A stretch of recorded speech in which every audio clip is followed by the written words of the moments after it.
As the Ben Ish Hai. We have a Gemara, Masechet Shabbat. Rav says when a person's brought to judgment after 120, he is asked, did you buy and sell with faith? Nasata v'natata be'emunah. So, meaning, in other sources, there's another Gemara that says the first question person gets asked is, did you set aside time, kavat eitim leTorah? Did you set aside time for Torah learning? So it's a contradiction. Which one comes first? There's one source that says about business is what they ask you first. Another source says, did you study Torah first? Did you set aside time to study Torah? So what's going on? So he says, if a person was asked, why didn't you set aside time for Torah study? What is he going to say? He could potentially say, I have no time to learn. I had to work day and night to support my family. I didn't have time to learn. But if he's asked about business first, then he might the answer might come out different, right? The angel will say, did you buy and sell with faith that all your profits come from Hashem, not from your talent? Did you work with Emunah to realize all your earnings come from Hashem, not from your efforts? Did you believe that Rosh Hashanah, your income was set aside already from the beginning of the year? And all of this ishtadlut and all of this means of nature and how it makes sense that you made money, all that was just like a smokescreen of the way of Hashem sending you parnasah.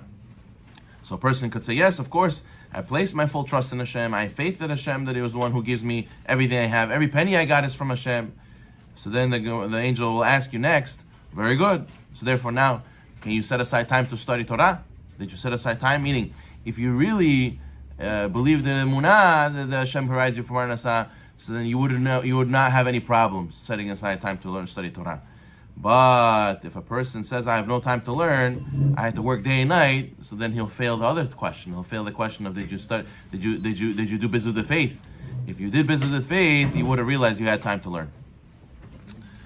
As it says in the pasuk in Yeshaya, right? Tzion betzedik tipadim, right? Tzion will be redeemed with justice, and those who return to her with charity. And then Habakkuk also said, Tzaddik be'emrato yehye. The tzaddik, the righteous, live by their faith. So Yeshaya said, the charity is the mitzvah that will bring. If you had to choose a mitzvah, which one will bring the most salvation, the most redemption to the Jewish people? Tzedakah, says Isaiah. But Habakkuk says no. That the main reason of mitzvot is emunah. That's the main thing. So Isaiah will tell you tzedakah, and Habakkuk will tell you emunah. So the Ben Ish Hai says they're not arguing. Really, they're saying the same thing. Because really, what's the one mitzvah that we're allowed to test Hashem? It's tzedakah.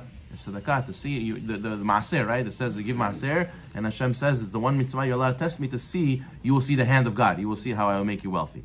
So why did Hashem choose the mitzvah of charity as the test of our emunah in Him? So he says a mashal.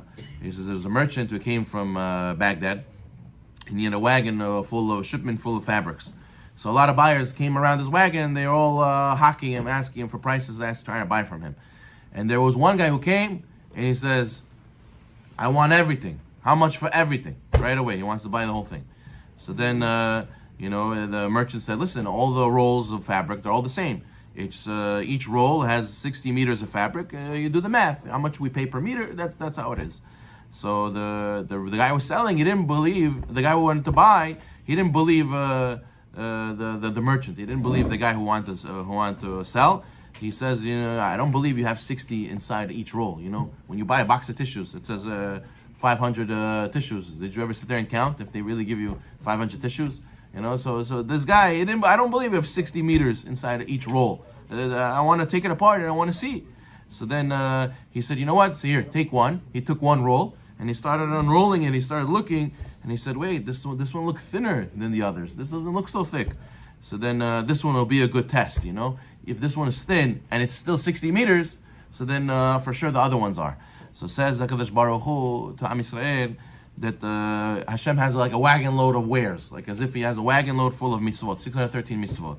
And he said, this is bracha, this is haslacha, this is going to give you everything you need in life. So naturally, when we want to accept an offer, we want to test, we want to see, what do you mean? Before I buy, I want to see if it's good. So Hashem gave us one to choose, one roll to open, quote unquote, and what is that? That is tzedakah. And if tzedakah where you give away your money and it gives you bracha, so how much more so if you give away your time, give away your efforts to do a mitzvah, how much more so Hashem will also give you. So therefore he says, Yeshaya says, what is the biggest way to show emunah in Hashem is tzedakah. So therefore Habakkuk and Yeshaya were not arguing. Yeshaya says the Jewish people were redeemed through tzedakah. If you think about it, now watch, all these charity campaigns are going to start again, right? So then they're going to go and ask us for tzedakah. And what are they doing? They're going to help teach our children in our community. They're going to help make people chazer b'tshuva. They're going to, all these are not-for-profits, make our community that much better and makes more people more involved in our community, closer to Hashem, more affiliated, right? Emet and Chazak and all these things. So what happens? So now because we give tzedakah, the Geulah comes closer and closer. Because now they have what to be able to work with, to be able to do the work of God. So therefore, there's the shuls, they all exist to bring people back to Hashem, all because b'zchut the tzedakah that people give in the shul. So therefore, says Yeshaya, the tzedakah is what brings the Geulah. But Habakkuk said it's emunah, everything is emunah. Tzedakah is the biggest testimony that you have emunah. When you give tzedakah, it's the biggest testimony you have emunah. Okay, says the Ben Ish Hai, the Gemara Masechet Shabbat says, they stood by Har Sinai at the bottom of the mountain. What does it mean, bottom of the mountain? Rav Dimi Bar Hama says Hashem uprooted the mountain and held it over them like a barrel. And they were literally under the mountain. He said, if you accept the Torah, very good. And if not, you will be buried right here. Right? So the sages said that when it came time to give the Torah, Hashem went to each nation and he said, will you accept the Torah? And the nation said, what is written in there? Hashem told them one mitzvah or two mitzvot. And he said, it's not for us. So then it came to the Jewish people. Hashem said, listen, he didn't even ask them, do you want the Torah? He said, listen, this is the Torah. You want it, good. If you don't want, right, that's it. You're going to be squashed, right? So what's going on over here? Why did Hashem treat us differently? He should have asked the same question. He should have said, oh, do you want the Torah? And then he would have asked what's in there, and then he would have told us, and then we would make a decision. Why did he do us different? So he says, the Ben Ish Hai, there's three different mitzvot in the Torah. There's mitzvot that are logical, like honoring your parents.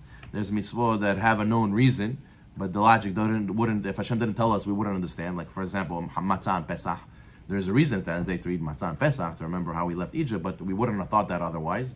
And then there's mitzvot that have no reason, right? Not eating milk and meat together, hokim, right? Not wearing shatnez and stuff like that. So do the people who have faith in Hashem, doesn't matter what type of mitzvah it is? No, Hashem said it, we'll do it. But the people who don't have emunah, they only like to do the logical mitzvot. The mitzvot, don't kill, don't steal, don't respect your parents, everything else, okay, I don't know so much about this mitzvah, that mitzvah. But who was the first believer? It was Avraham Avinu. After came Yitzhak, and after him came Yaakov. So from those three avot, we have a strong rooted emunah in our children and our descendants. But later, when the Jewish people wanted to leave Egypt, what did Moshe say? Moshe said when Hashem told him, take the Jews out, he said, maybe they're not going to believe in me. Maybe they're not going to accept me. And this week's parasha, he says, maybe, how am I going to prove it to them? He gave them the signs with the blood and the staff and the tarat. But what? So the nations, what? So the nations are not suited for the Torah because they only want to keep things that are logical, right? And they ridicule the mitzvot that don't make any sense. So therefore, the only reason the Jewish people accepted the Torah and the reason there was zechut we have for the Torah is because of the faith we have. Meaning to say, a lot of times we think, what zechut do we have that we got the Torah? What makes us so special? We have to realize it's our emunah that makes us stand out more than anybody else. We said Na'aseh v'nishma, and that's exactly why Hashem gave it to us, because we said, doesn't matter what type of mitzvah Hashem, don't worry. The mitzvot we will accept because emunah. And that's why Hashem didn't ask us what's inside the Torah. Hashem said the Torah, the only way you'll get it is through emunah. You have to say that you can't pick and choose which mitzvot. You can't ask, what does this mean? What does that mean? Meaning, obviously we can learn about it, but it doesn't mean that it should break or make if you keep the mitzvah. We keep all the mitzvot. We try to learn about the mitzvot, but doesn't mean just because you don't understand, you don't do. Rather, we have to have emunah and accept the whole Torah. And when we accept the whole Torah, Hashem will bring us the Geulah.